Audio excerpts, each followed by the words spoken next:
Managing underperformers is one of the hardest parts of being a manager. And let's be honest, most managers mess it up. They assume the problem is laziness or a bad attitude, but in reality, the problem is far simpler and easier to fix. I'm going to walk you through a simple 3-question framework that's going to make performance management a lot less painful. It's also going to help you reinforce trust with your team so you can hang on to your best people. You can find performance management advice everywhere, and honestly, a lot of it is flat out contradictory.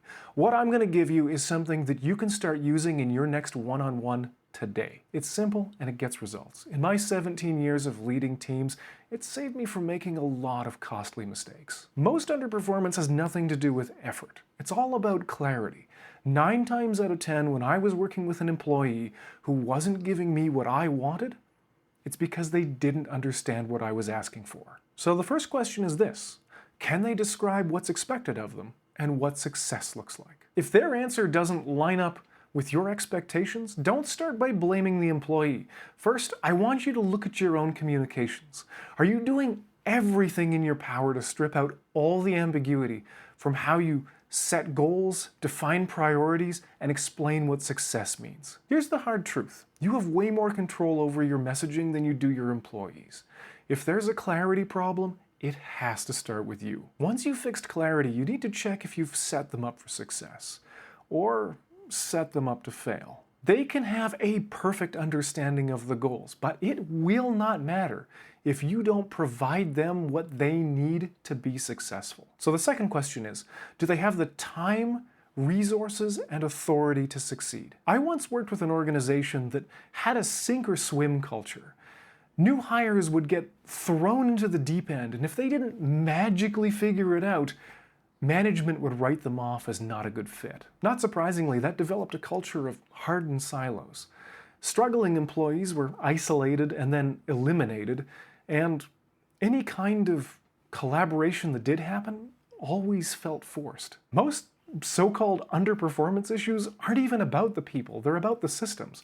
This is a lesson I wish many more leaders could learn, that replacing an employee will never be as impactful as fixing a broken system. If you're dealing with systemic problems on your team, that's exactly what I help managers and organizations fix. I offer a free, no-pressure call where in less than 50 minutes I'll help you identify the problem and plan a path to fix it. Link in the description. But what if it's not clarity, and it's not capacity either? Then we need to move on to our third and final factor, and this is where it gets a bit personal. The final question is about commitment. What would increase their motivation and their ownership of the work? This is trickier because it goes beyond the job. This is about their values, interests, and career goals. Maybe the work doesn't align with what drives them.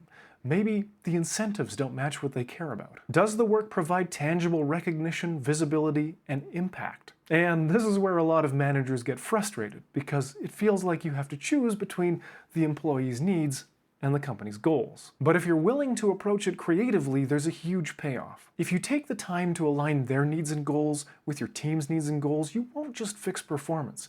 You'll build trust and loyalty and start developing a powerful relationship that can last through all sorts of challenges. So what happens if you address clarity, capacity, and commitment and nothing changes? At that point, you're no longer firing an underperformer. You're releasing someone who was never really a good fit for the role. And that's okay. By walking them through these 3 questions, you'll know that you gave them every chance. You managed them fairly, and you showed commitment to your team's performance and culture. If you found this framework helpful, you'll want to check out my complete drive guide. It expands these 3 questions into a 5-part framework for diagnosing and fixing underperformance on your team. It's free, link in the description. Finally, if you want to continue leveling up your leadership skills, check out this next video.